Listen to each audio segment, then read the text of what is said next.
It's really wonderful to have so many familiar faces, but so many new people as well joining us today. We've got people mainly from Sydney, but also a large number of people from New Zealand who heard Ariel last year in New Zealand. So a very special welcome to our friends in New Zealand. I'd also just like to let you know that this session is being recorded because we would like to share it with people after the event. If you have any trouble hearing me or seeing Michaela and Ariel, please write a message in the chat box and we will endeavour to help you. So it really gives me great pleasure to welcome you to this first online Sydney Jewish Writers Festival event. This is our first virtual event, which is incredibly exciting, but we also ask you to please be patient with us. If anything fails today, please don't fear, we won't disappear. We will either try and reconnect or we will be sending you an email with a link to another platform. But hopefully everything will work well, and so far all our testing has gone really well. So the Sydney Jewish Writers Festival has been thinking about how we can continue to expose important authors and books to our community while we're in lockdown. And what we decided to do was start with some of our familiar authors who had a strong rapport with our audiences over the years. And it gives me great pleasure to have Rabbi Dr Ariel Burger with us again. Ariel, who was a lifelong student of Elie Wiesel, was one of our keynote speakers at last year's Sydney Jewish Writers Festival. Ariel is a writer, an artist, a teacher and rabbi, a PhD in Jewish thought and conflict studies, and serves as scholar and artist in residence for institutions around the United States. He's the author of Witness, Lessons from Elie Wiesel's Classroom, which won a US National Jewish Book Award. I'll just mention again, Ariel's book can be purchased by our official bookseller, Gertrude and Alice, who are offering deliveries. I'll send you the information about how to order a book from them after today's interview. Our interviewer is no stranger to many of you. Michaela Kalowski is a well-known presenter, interviewer and facilitator at Writers and Ideas Festivals. She's interviewed the likes of Margaret Atwood, Trent Dalton and Amos Oz, and conducted interviews for the ABC's The Music Show and Big Ideas, and is also on the Sydney Jewish Writers Festival Programming Committee. Before I hand over to our interviewer and our guest, Ariel, I just wanted to explain how this interview will run. So Michaela is currently in Sydney and Ariel is in Boston. So obviously they're not physically in the same location. But I'd like you to think of this session as if we are all in the same room together.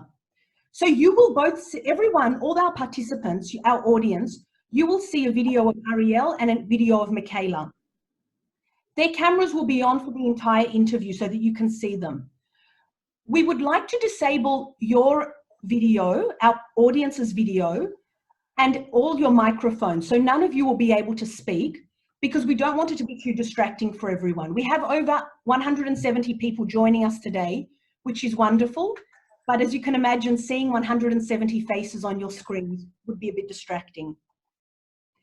If you do have any comments or questions, please type them in the chat box. And at the very end of today's talk, Michaela will choose a couple of questions to ask Ariel. So again, it gives me great pleasure to welcome you here, and I'll now hand over to Michaela. Thank you. Thank you very much, Anna. Good morning, everyone. What a fantastic turnout. I'm going to try and find new language for our event this morning, but it is really fantastic. I can see in the chat box people from New Zealand and all over Sydney and elsewhere who are with us this morning or this evening, depending on where you are, this afternoon. What I wanted to do is to start, for some of you, you may have had the great pleasure of hearing Ariel Burger when he was in Australia or New Zealand last year.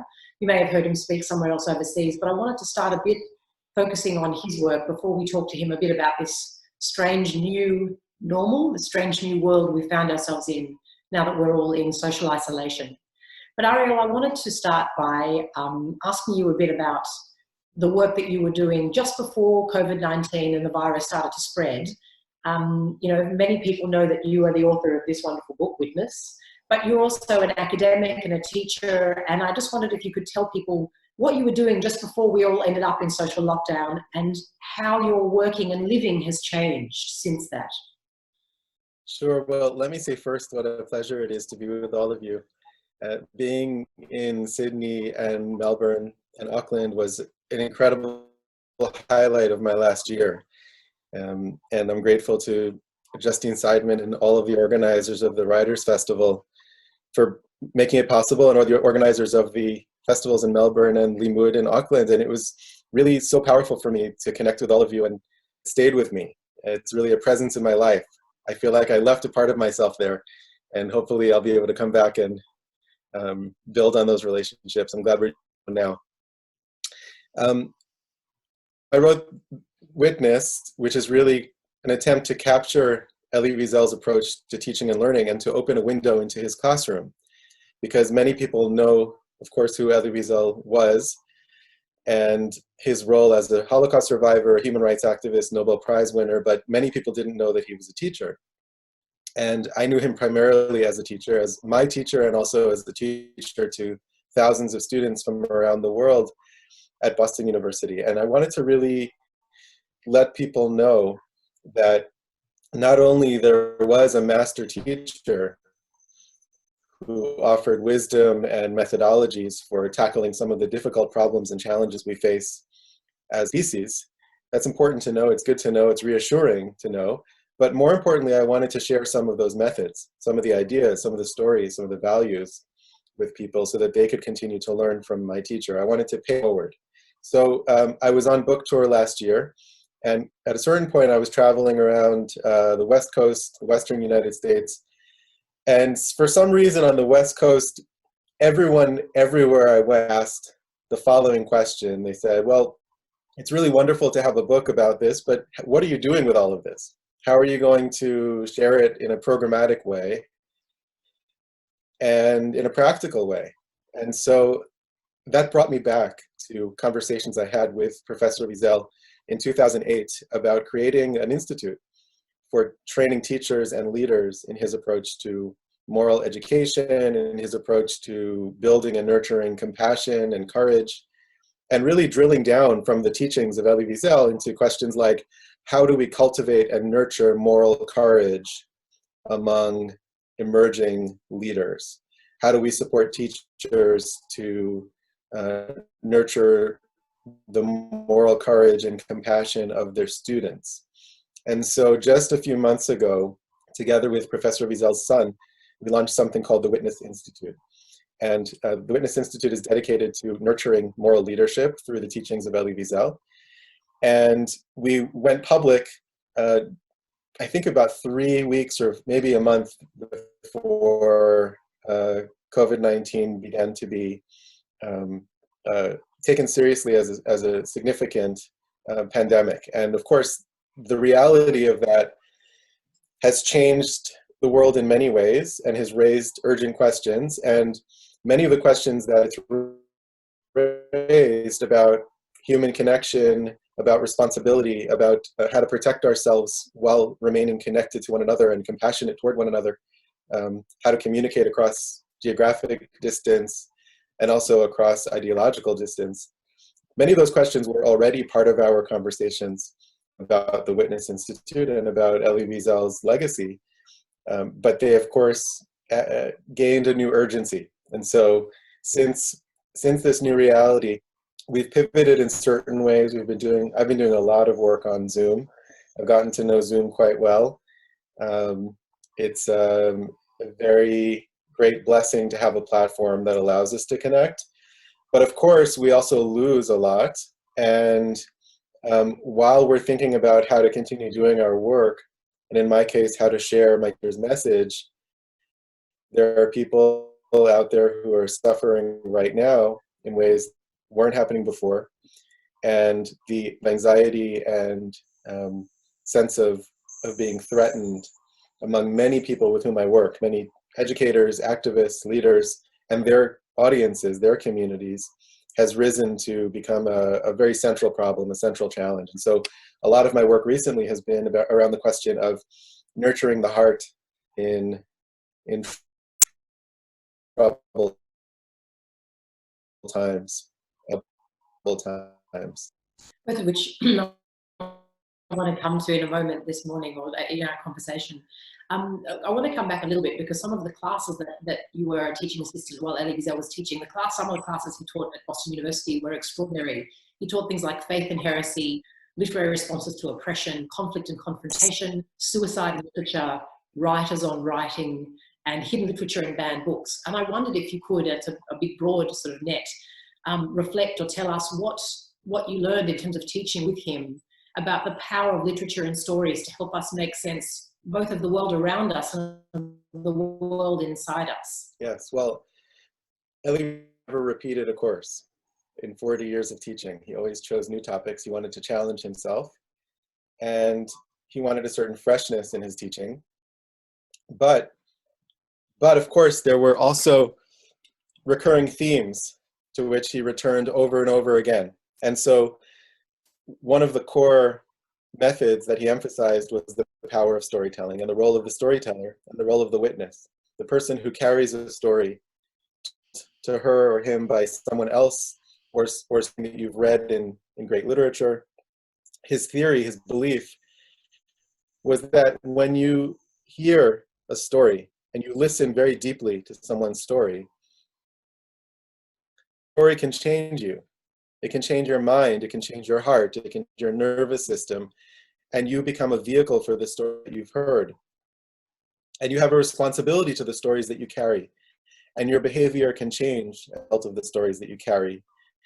You are inhabited by stories. You become a palace of stories, and every chamber of your heart is filled with different stories, and those stories can impact you, can deepen your sense of compassion, your sense of ethical responsibility, your sense of courage.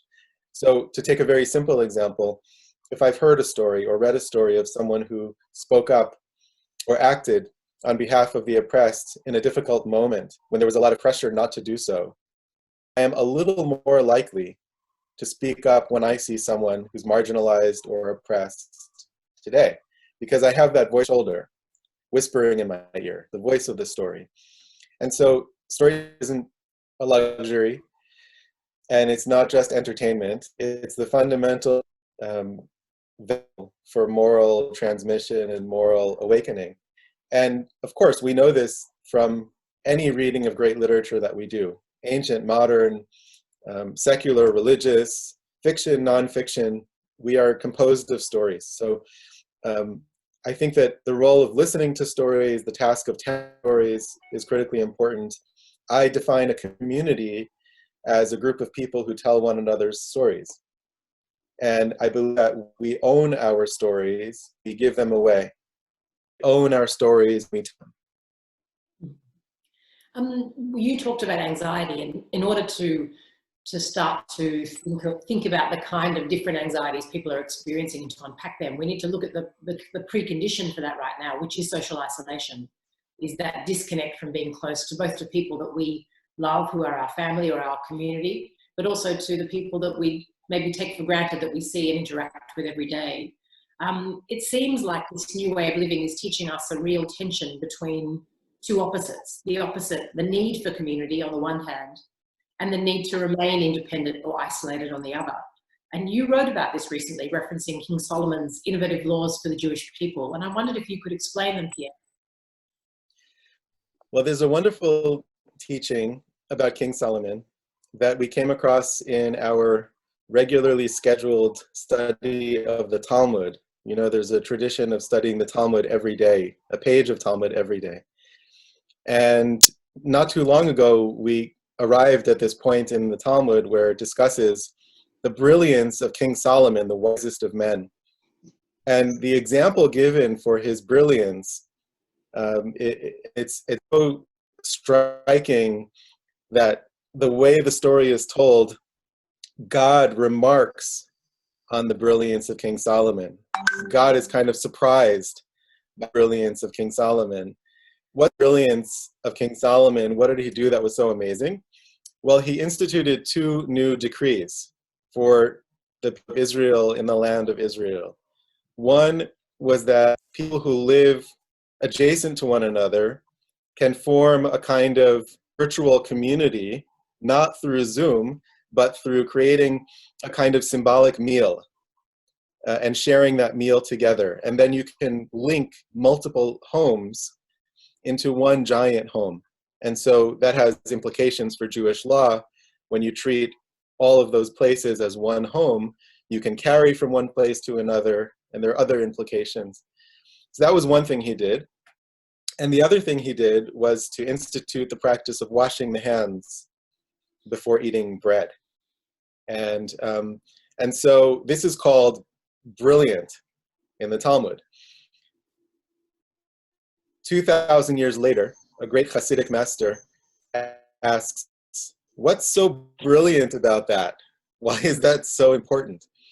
And this master, whose name was Reb Simcha Bunim, he was a Polish Hasidic master. He said, you know what's so brilliant about these two innovations was that King Solomon was teaching us how to hold the tension between opposites. He was teaching us how to hold together and come together in community across boundaries, how to create a virtual community across homes, how to be intimately connected to others who live in other places, and at the same time, to wash our hands in the world and be completely unattached. And that's a very difficult thing to do, and he was teaching us in a very practical way how to do that, how to be non-attached and free and liberated and independent and not codependent, and at the same time how to be intimately connected with others. And I think there's no critique for this moment. How do we stay connected to one another in our isolation? How do we keep the right boundaries to protect ourselves and our loved ones and others? And how do we stay intimately connected?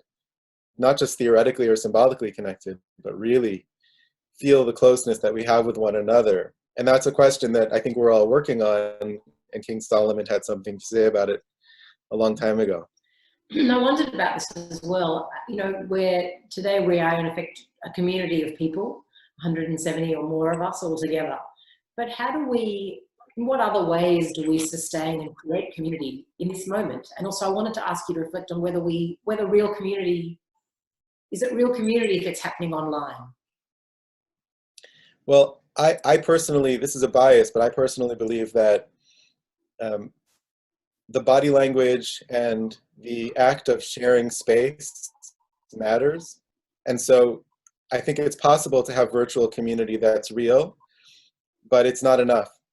And so if we can't be in the same physical space, the question is, how do we bridge the gap between the limitations of a screen, the flatness of digital, the fact that what we're experiencing right now is actually code. It's the translation of images and sound into code that then is filtered somehow through space to my flat screen. But the truth is, this is always true. If you think about it, you know, a star, when we look at the sky and we see the stars that we see, we're actually seeing them millions of years ago. Many of those stars aren't there. There might be new stars formed. There's a gap in time, the gap that it takes the light to reach our eyes. And that's true at a micro scale when we look at one another, even in the same room. I'm actually seeing you in the same room from microseconds, nanoseconds ago. There's always a gap between people. There's always a gap between our experience of one another. There's always an otherness that we have to bridge. There's always a gap between your life experience and worldview and mine. And even if we think we believe the same things and we have similar backgrounds, the differences are real as well. So this is not only a question about social isolation, quarantine, and COVID-19 and Zoom. This is a question about human relationships in general. So I think on a practical level, we need to use these technologies to the best of our abilities. And there's a lot we can do. And I'm spending a lot of time with my students and colleagues on Zoom and on the phone, and it's great. But I also think a lot about and have been developing ways to connect that are more visceral, that are more meditative, that are more analog.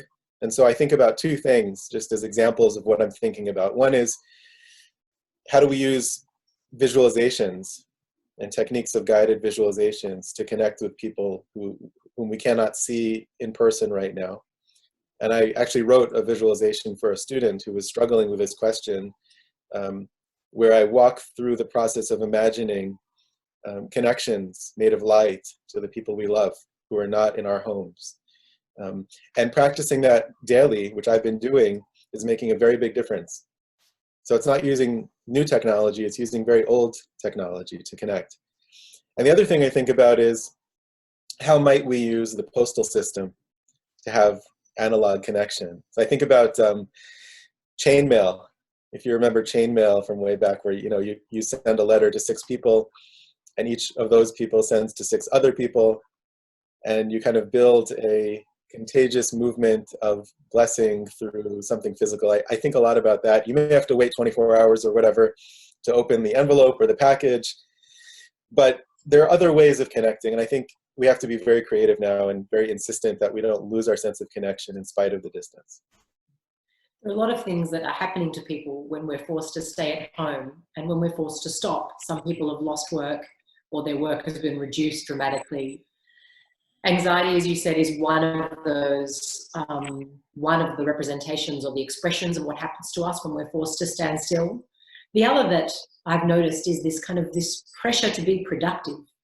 Not only while we're at home, all of us are doing all kinds of things where we might be cooking or baking or mending or fixing, getting on with projects we've left behind, as well as working. But there's even this pressure to be creatively productive. This is the moment to finish that screenplay. This is the moment to start that podcast. This is the moment to write that book. I wondered if you could reflect on why it is that it seems our worth is still so tied to our output. Well, first of all, it might be a good thing to do some creative work because it's healing and nurturing. For me, that's the case. I've been painting a lot and it's very helpful. But to your question, I think we're in a moment when we have an opportunity, because our fundamental structures are challenged or are stopped in their tracks or are paused. We have an opportunity that I'm afraid we're going to miss, and I'm hoping we're going to not miss, and we're going to take advantage.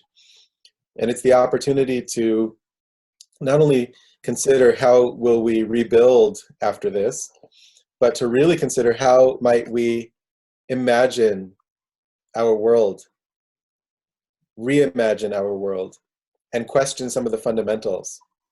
And so I think that pressure we have to produce, and as you said in your question, our sense of worth being so deeply tied to our productivity is a function of our society, our economic system, and the fundamental beliefs that we've been given from a very young age that are supported by our economic system globally and within nations. And so I think we have an opportunity to challenge that. And so I think, for example, and I thought this before COVID-19, but I think it's even more on point now and more urgent. I think the act of stopping is a countercultural, subversive act. I think the practice of Sabbath, of Shabbat, is a countercultural, subversive act. I think it always has been. One of the great Jewish teachings I love about Shabbat is that when you stop working for 25 hours a week, you're showing yourself that you're not a slave, because a slave is not capable of stopping for 25 hours a week. And so I think that the act of choice right now, the act of choosing to slow down or to not judge or define ourselves by our productivity is important for ourselves and for our children. And to make really conscious choices and pay a lot of attention to what does it feel like to slow down, and what kinds of anxieties does that bring up? And when does it feel good to be involved in creative work? Maybe it'll be nurturing for us to do a podcast or something else. But I think a lot of us have an opportunity to re-examine those things, and people are much more forgiving right now, for the most part, of people taking time to attend to family, to attend to our basic well-being. And we have the best reason we've had in a lifetime to slow down and to re-examine some of those dynamics. I wondered as well if we could talk a bit about this experience that a lot of people are having in the state of uncertainty, in the state of experiencing their own anxiety. We're also feeling that my suffering might be bad, but someone's got it worse. We're sort of falling into almost a paradigm of a hierarchy of suffering. And I know from speaking with you last year that Elie Wiesel spoke about that a bit as well, and he thought it was a very unhelpful paradigm. But I wondered if you could talk to us about what you think about that and why you would counsel against it. Right, Professor Wiesel was very much against comparing sufferings at an individual or a collective level. He thought it was a losing proposition and that every instance of suffering is unique. Every instance of suffering is to be taken seriously, but there's no reason to compare, and there's no reason to create hierarchies of suffering. And I think it's part of a conversation that's a broader conversation in our culture today about privilege. And for me, you know, there's a lot of discussion about the invisible privilege that we sometimes fail to acknowledge. And so a response I've seen to public speakers or authors sometimes is, you don't have the right to speak of others' suffering because you are in a position of privilege. And in my opinion, there's a great difference between privilege and entitlement. I think we are all privileged in many ways, many of us, and acknowledging our privilege is useful for two reasons. One, it's honest, and two, it helps us to cultivate gratitude, which is very important and very healthy. It's very difficult to be anxious or depressed when you're feeling deeply grateful. And so I think cultivating gratitude is one of the things we need to work on. I work on this a lot personally. And at the same time, I think there's nothing wrong with having privilege and inheriting privilege, even if it's unearned, as long as we are grateful for it and we acknowledge it. Entitlement is something different. Entitlement is unacknowledged and unearned privilege.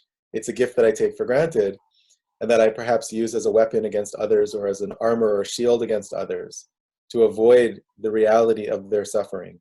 And so to me, really influenced by Professor Wiesel here, that's the great danger. The great danger is that I will become hard-hearted against the suffering of others. And you know, I just recently returned to reading The Plague by Albert Camus for obvious reasons. And I also have been digging through my files and finding my notes from class with Professor Wiesel on The Plague. And there's a lot of fascinating material there. I want to write something about this. And one of the things that Camus writes about in the book is that there's a choice when faced with plague. And he's speaking about plague as a metaphor, but it applies very much to our situation in so many ways at the literal level as well, when we're facing a pandemic. And the choice that Camus describes is we can respond to plague by hardening our hearts. And he describes some of the citizens of Oran, where the book takes place, as becoming less and less willing to listen or empathize with the suffering of others. And that's one kind of trajectory that can emerge from this kind of experience. And the other is we can become liberated from our habits and we can stop taking things for granted. And that's another arc in the novel. Other characters move in that direction. So I think that's part of the choice we're faced with right now is what are we going to cultivate as we're being asked to armor up, to not go outside, to be careful, to put on a mask or gloves or both, to be really careful when someone comes to the door, to not let people in, literally. What does it mean metaphorically to not let people in? How can we have those boundaries that we need right now, but keep our hearts open and tender and aware and willing to look and witness the suffering of others? So that's the place where I think it's important to recognize that other people are suffering right now. And I feel that very deeply. There are people who are suffering much more than anyone I personally know, thank God, in my family so far. Kenai Nahara, as we say in Yiddish. And it's important to acknowledge that, and it's important to be there for people who are suffering, and not to mistake my relatively modest suffering for something more significant than it is, to keep that perspective, but also not to renounce the reality of my experience. If I'm suffering because I'm going stir crazy or I'm having anxiety, or my children are driving me crazy, or I'm driving them crazy at home, you know, that's also suffering, and it deserves to be honored and dealt with and attended to. You've mentioned a few times this idea of rebuilding, of what we might be able to piece together or reform once this period, whenever it ends, is over in the future, this period of social isolation and this period where we can move freely again amongst our family and our community, and maybe even, you know, interstate and overseas. And I wanted to ask you what you see as the challenges are for how we resume living. You know, can we rebuild what we had before, or should we be rebuilding, or should we be reforming? I think we have the greatest opportunity we've had in a long time to reevaluate things, the question. And, you know, some of you heard me tell a story last year called The Tainted Grain, the story told by the great Hasidic master, Rabbi Nachman. I think Justine also told it at one of the events last year in Sydney. The story is of a king who looks in the stars and sees that anyone who eats of next year's harvest will go mad. And the king calls in his viceroy and says, "What should we do?" And the viceroy says, "It's easy. You and I will stockpile enough grain from this past year just for the two of us. And we will eat only the untainted grain, and we will remain sane." And the king says, "No, that's a terrible idea, because if all the people in our country eat of the tainted grain and they become mad, and we are the only ones who remain sane, then they will think that we are crazy, and we won't be able to help them." So instead, the king says, "You and I will join our people in madness. We will also eat of the tainted grain. We will go crazy as well. But in order to remember that we are mad, I will put a sign on your forehead. You will put a sign on my forehead. And when we look at one another, we will remember that we are insane." And that's where the story ends. And so I think that one of the messages of the story is that we live in a world which has certain aspects of madness. But because we've been formed by this world, we grew up in it, we take things for granted. We don't recognize these things as madness. The fact that people go hungry, 1 million children go hungry every day, and we have enough food to feed everyone on the planet 2.5 times over, that is a form of madness. The fact that there's still religious persecution and oppression and genocide happening in different places around the world is madness. It doesn't have to be that way. It doesn't make any sense. It's just the world we're in, and so we're used to it. The fact that we, in a much more modest way perhaps, we are judged and judge ourselves by our productivity, as you said before, that is a kind of madness. So we have an opportunity to re-examine a lot of those things and to ask, what kind of world, not what kind of world do we want to go back to, what kind of world do we want to go forward to? And I feel very strongly that that's the opportunity of this moment. Do you think that opportunity for people is something that has to be done, can only be done personally in the hearts and minds of individuals? Can it be done through leadership? Can it be done through teachers or leaders in our community who help us, who sort of guide us the way about how to think differently about the world as we move forward? All of the above. I think it has to happen at an individual personal level because there's an intimacy to this process of asking, how have I been living? How are my relationships? How am I spending my time? And how might I reconsider some of that? But of course, there's a communal and a collective and a global aspect to this as well. And so we need leaders to be asking these questions, but we also can't wait for our leaders to show up. We need to show up and be those leaders, and we need to, I believe that the strongest potential for this actually is in small circles of people, sort of like a book club model. You know, I think there's a real power in getting a group of 6 to 8 people together to start to reflect on some of these questions. And that's what I've been trying to do. The Witness Institute has a project that we imagined for the far future called Memory Circles, which is sort of a book club model, but using Elie Wiesel's teachings about moral courage and compassion as a starting point for discussion at home. And, you know, it was sort of like number 3 on our list of projects, but in many ways we're considering moving it to number 1 right now, because that's where people are living in those questions. It's not around a kitchen table or a living room or a boardroom, it's now online. But I think there's tremendous potential for that. So I'm doing a lot of work with teachers who are considering those questions in professional circles and groups and guilds.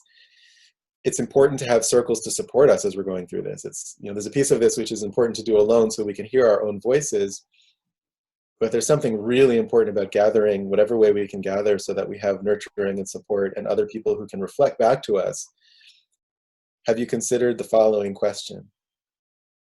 We need those mirrors. We need to be those mirrors to one another right now so that our questioning goes deep enough. In your life, and people have heard you talk about it in this conversation, both it sounds like it was something that you pursued yourself, as well as things that you learned from being a student of Elie Wiesel's and then teaching with him, about reading things that would inspire you or reading things that would keep you open to the way that you could see the world differently. But for a lot of people now in this space of anxiety and uncertainty or loss of work, there's a lot of numbing going on. There was a scary report, or an honest report, that, you know, bottle shop sales of alcohol in Australia went up 86% in 1 week, from one Wednesday to another, in this last week of social isolation. And I wondered if some of us are numbing ourselves now, either with food or with Netflix or with whatever it is we numb ourselves with. If we get a chance to wake up, how do we stay awake? So I think we're all experiencing moments of numbing out. I think it's a natural thing. And I certainly am as well. It's not something to be ashamed of or to judge ourselves about. But I think we do need to reach for awakening. And there are moments of awakening, as you just said. So, you know, there's a great teaching of Rabbi Nachman, a great Hasidic teaching about storytelling, actually, where he says, when someone is asleep, spiritually asleep, they're going through the motions, but they're kind of numbed out, and you're there and you're trying to support that person, pay careful attention and notice when they begin to wake up. As soon as you notice that they're trying or beginning to wake up, tell them a story. And so I think that's part of what we have to do here, is tell a lot of stories. And Professor Wiesel used to say that when you tell stories, there's always one story that can really reach the person you're trying to reach. And sometimes that person is yourself. There's one story that can really do that. And so tell a lot of stories, and eventually you'll find the one that can reach the person you're trying to reach. I think that's the real enemy here, the real danger here, in my opinion, aside from the actual danger of the virus and so on. The spiritual danger is that we will choose to numb out, and we'll miss the opportunity to reevaluate and reimagine our world with courage. And I think we have a tremendous opportunity to do that. And it requires a lot of awakening. But awakening is difficult when we are fearful, and the fear is natural. And so rather than try to suppress the fear or pretend we're not afraid or be macho and armored up, I'm looking for ways, personally and also in my work, I'm looking for ways to create circles and relationships and check-ins with people on the phone, things like that, where we can be honest with each other about the fears and anxieties so that we can stay awake. And that's one of the beautiful things I'm noticing among my colleagues. We are much more honest right now about the things that keep us up at night than we tend to be in our professional roles. In our professional roles, we often try to present a front that everything's great, we're being successful. A lot of people are facing real fear about health, about their finances, and so on, about the future. And people are being honest about that, and that honesty has a lot to do with the process of awakening. So I think we can help each other to stay awake and to not numb out. And I think we can forgive each other for those moments when we have to numb out briefly. But an overall commitment to moving towards greater awakening is possible and important right now. I'm conscious of the time, and I wanted to leave time for questions. If anyone who's been tuning in today has questions that you'd love Ariel to answer, please pop them in the chat box, and I'll start putting them to Ariel as well. There are some coming through there might be some coming through. As you think of your questions, if you have some we'd love to ask. I know a few people have said, can Ariel share the visualization he mentioned? Perhaps he can give that link to Anna Stern and she can send it to you all via email at the end of the conversation. I might ask one more question while we're here. You know, we're a week away, or under a week away now, from Passover. And I know that Judaism is always modernizing. We adapt, we always have. But I wonder, is there a limit in terms of what technology can and should do for us? I'm thinking about the fact that most people I know are going to be doing Passover services via Zoom. And I wondered, what if this year after this year, a family member next year says, well, I can't make it to the Zeder, but I can Zoom in. How do we get around that? Well, that's a concern that a lot of rabbinic colleagues of mine have about being permissive, not about services, but about Seder, exactly, about sharing Seder on Zoom. And it's pretty clear that the impetus for this conversation about having a Zoom Seder, which is taking an ancient tradition that's with family and friends for people who are in social isolation, making it possible for them to connect. The real impetus is for people who are really isolated and perhaps are in some sort of mental health danger as a result. And so the consensus seems to be right now emerging that any situation in which someone is in actual danger in terms of mental health, Jewish tradition takes that very seriously, and we should connect with one another and connect to those people, reach out to those people, make sure they're okay, sing with them over Zoom. So that's really clear and really important. There are people in the more traditional communities who are also choosing to do Zoom Seder before candlelighting with family, and then light candles, and then have a kind of somewhat abbreviated Seder afterwards. So I think the long-term question, we'll see how it unfolds, but I'm more concerned with the question of not only the survival, but the thriving of people. And, ultimately, when we get through this and we're back to some sort of ability to connect in person, there's no substitute for that. There's no substitute for sharing food and singing together in community around a table. There's no substitute for family gatherings and celebrations. We're going to have to find ways back to each other. But in the meantime, I think we have to use the technology in any way we can that's healthy, that maintains the integrity of the tradition and the traditional practices that connect us to the core of what Passover is all about. And what Passover is all about is personal and collective liberation. So I would much prefer that someone connect than experience a kind of isolated and very difficult or depressing Passover. There are a couple of terrific questions I wanted to put to you now. Just up top, Jean Burton asked, she's talking about her own family's background, and her question really was, does one have to have faith of a kind in order to have moral leadership? So what Elie Wiesel taught us is that we all do have faith. The question is, what do we have faith in? So he pointed out that when societies removed God as the subject of faith, or the object of our faith, it was immediately replaced with something else.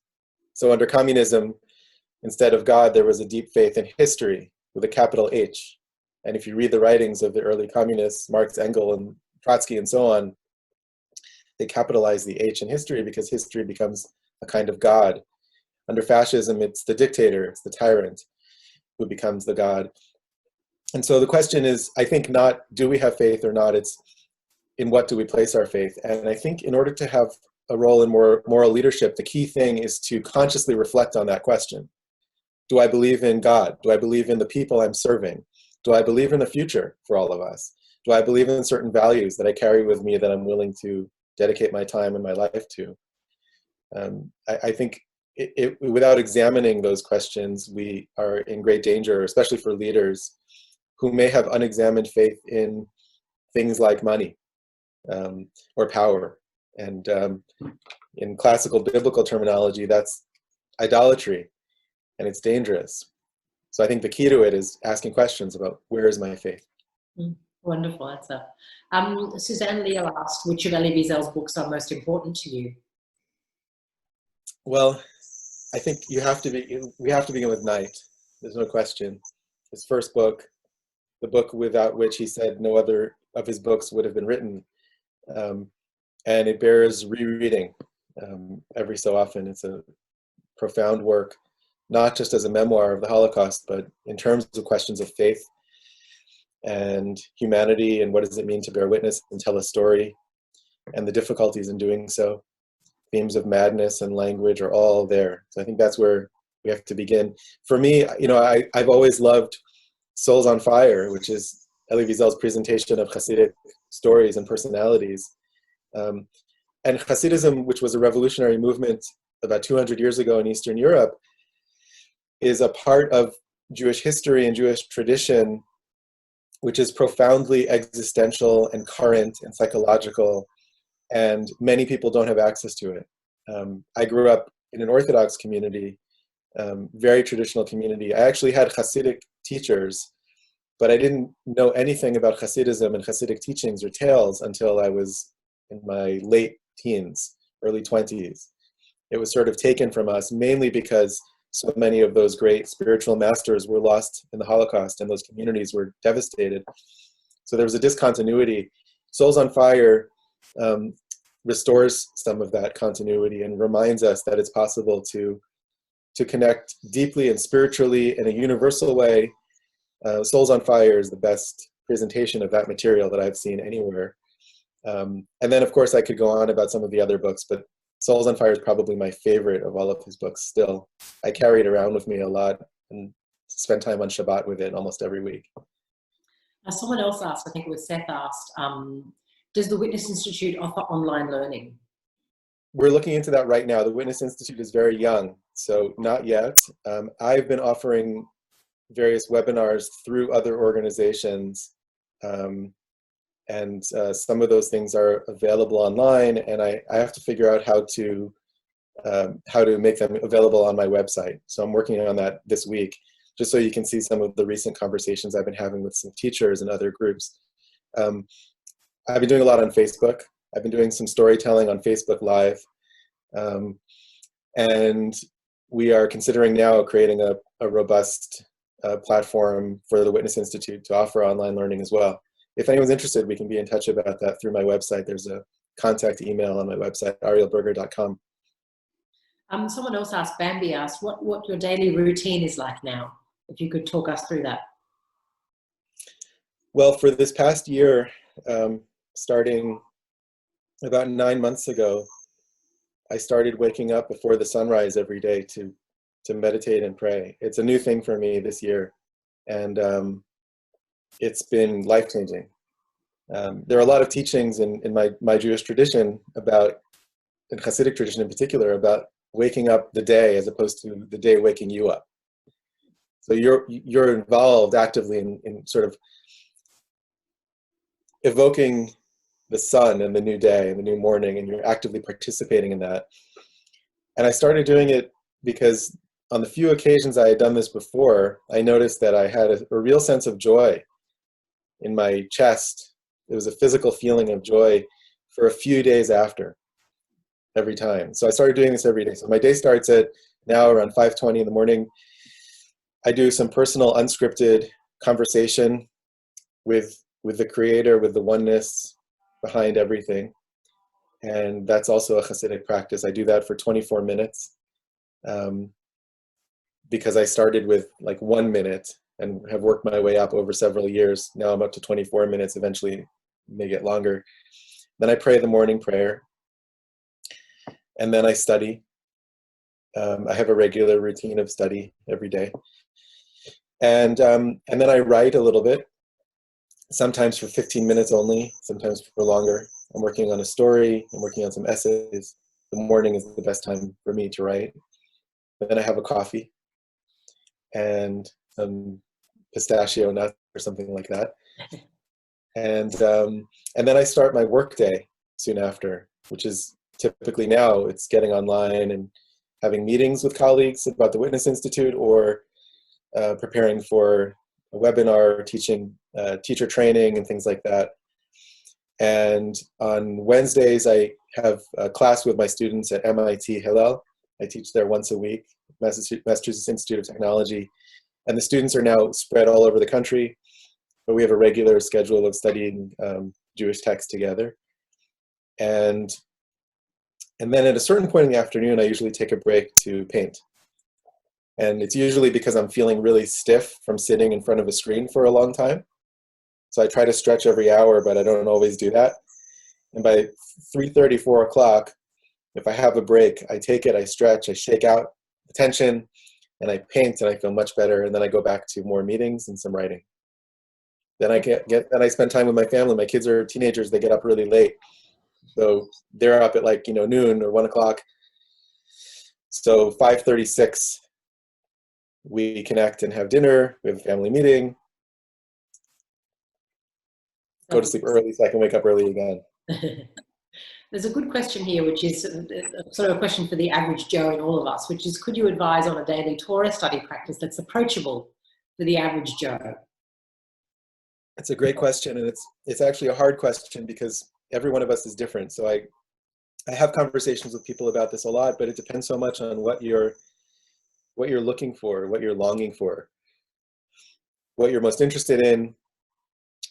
So some people are interested in learning big picture overview about Jewish history, for example. And so I recommend a book called The History of the Jews by Paul Johnson, which is a single volume, wonderful, masterful work of Jewish history to get a sense of the big picture. Other people want to zoom in and see a specific text and gain some mastery of the oral tradition, the Mishnah or the Talmud, and want an introduction to that. The general advice I can give, and by the way, I'm happy for anyone here to write to me afterwards with questions like this, and I can email you. I will email you back. It might take a little time, but if you have a specific question about your learning or anything else, we can certainly be in touch. But the best advice I can give that's general for anyone is to break down our study into micro units and to really honor the power of 30 seconds. You know, so people talk about a 10-minute meditation being very, very powerful, and it's true. A 30-second course of study can be really powerful. And I myself have gone through many works of Jewish thought by reading about 30 seconds a day, but every day. And over a couple of years, you can finish a book that way. It's astonishing, the power of time. As opposed to saying, I'm going to read the entire book, you know, this week, or I'm going to read the entire Bible in a year or something like that. That can work for some people, but sometimes it can put so much pressure on you that it doesn't last very long. And I've had much greater success doing what I call micro study sessions. And so I now have about 10 of those. I do 10 different things every day, but each one is about between 30 seconds and a minute and a half, literally. And so that's something that can work against, the temptation to take on so much that we last for 2 weeks and then fall off the wagon. The best thing I've learned is if you do a little bit at a time, you can accomplish a lot. Lovely. Someone's actually just asked, and I know we're now in this new world, we get to see each other's homes or offices. Someone's asked, is that one of your paintings leaning against the Venetian blind behind you that we can see? Yes, it is. It is. That's a recent painting. That chair, by the way, that's up on the table is Professor Wiesel's chair from his teaching at Boston University. I keep it on the table so that nobody accidentally sits on it. I don't ever sit on it. I don't want anyone to sit in the chair. It's his chair.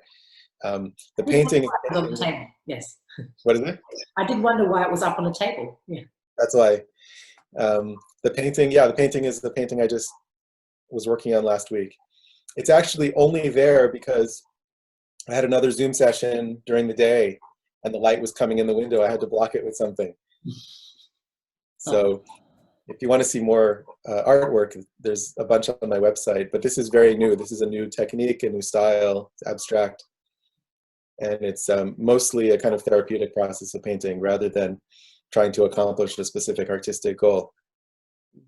I should say as well to everyone who's with us now that also Ariel's also on Instagram with the handle Ariel is Drawing, and I'm not sure if it's a public account, but there are some wonderful examples of his painting and his art there as well. There's a wonderful long question from Kim Slender, which I feel like maybe Kim should email you.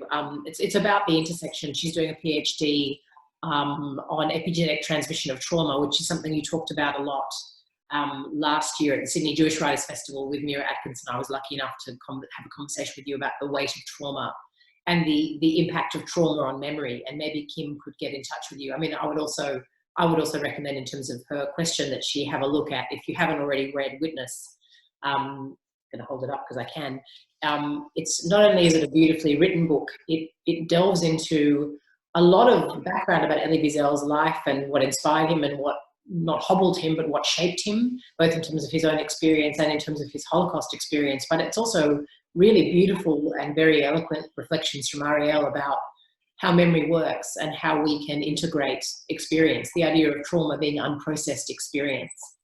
So I would probably direct Kim. I think if we try and answer that question now, we'll be here for another 20 minutes, and I'm conscious of the time. But I think for now, as Ariel said, you can get in contact with him on his website, and Anna's been kind enough to put his website address up on our chat here for everyone, and maybe she can email it to everyone afterward. I'm going to hand back over to Anna in a moment to say thank you to everyone, but I just wanted to say thank you so much to Rabbi Dr. Ariel Burger for being with us and for giving us his ideas and his insights, and for making us feel a bit more connected at a time when we're feeling a bit more disconnected. Thank you very much. Michaela, thank you. It's always such a pleasure to be in conversation with you, and I hope we'll do a lot more. I just want to say one more thing, because of the question about trauma and memory. I just want to say briefly that we're in a moment right now where what we're experiencing can become trauma, or it can become memory in a positive sense. And I think the difference is, what will make the difference is to what extent we are processing. We're allowing ourselves to process and integrate what's happening with a friend, in a journal, in conversation with people we love, and not to push things down and not to suppress or avoid, but to really be in contact with what's happening for us right now, to notice where we get stuck, where we get afraid, and we hold that in our bodies, to notice the behavior patterns, the numbing out, to avoid some of those feelings. That's where trauma begins to form, I think. And so I hope for all of you and all of us and all of our loved ones to be healthy, first and foremost, to stay healthy, to take good care of ourselves physically and also spiritually, emotionally, intellectually, and to keep things moving, keep things flowing. Drink a lot of water, not only because it's physically healthy, but because it'll help us keep the emotions and the experiences we're having in movement, which is so important right now. Thank you. Anna, we'll hand back over to you. And thank you all for being with us this morning. I wish we could see you all, but we're feeling you all.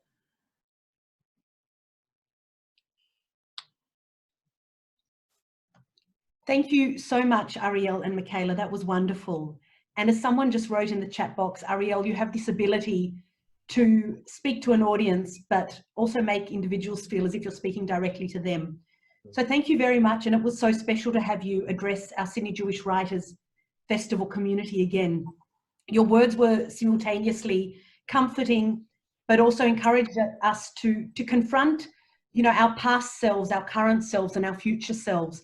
And your reference to Camus' The Plague was very fitting for obvious reasons. But I think what you mentioned, it reminds us to reflect on how we have lived and how we want to live. And with that in mind, before we end, I also want to take another suggestion of what you've said about letting people in and keeping people in our hearts and in our minds, and keeping our hearts open. And I suggest to everyone in this group to pick up the phone after we end this call and share your feelings about today's event with someone. Talk to someone about it, because we need to stay connected, like in the gathering circles that Ariel suggested.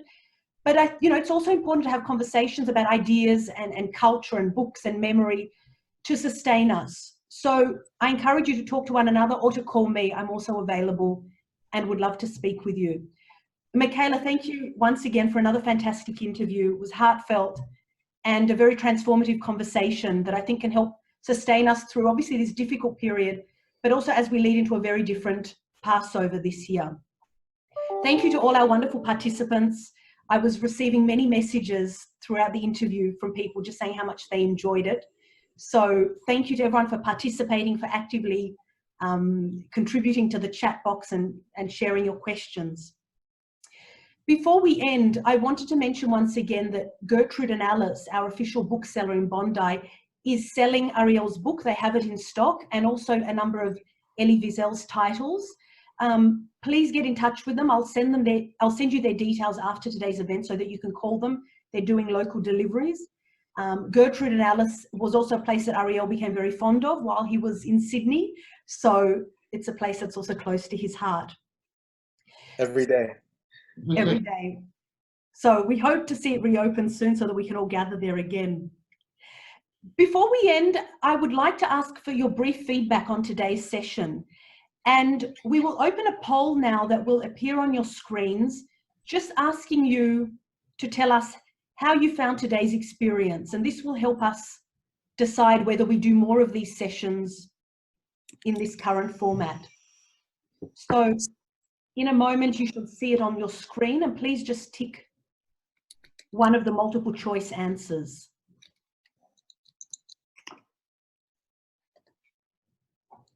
Okay, and I need to sign off now. Thank you, everyone. Okay. Thank you, Ariel. Blessings to all of you. Speak to you again. Thank you. Okay, bye-bye. Bye-bye. Bye, Ariel. I'm sorry, the poll hasn't worked, so not to worry. I would just mention that we have one more event like this that we've scheduled for Monday, the 13th of April at 11 a.m. with another author who's very dear to the Sydney Jewish Writers Festival, Sydney author, the writer of The Collaborator and Mosaic, Diane Armstrong.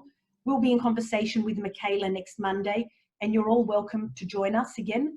Following this event, I will send out a link to Ariel's website, information about Diane's event, and a link to the recording from today's session if you'd like to rewatch it or share it with anyone. Thank you very much for joining us. Please stay safe, and wishing you all a Chag Sameach for Pesach. Thank you, Anna. Thank you.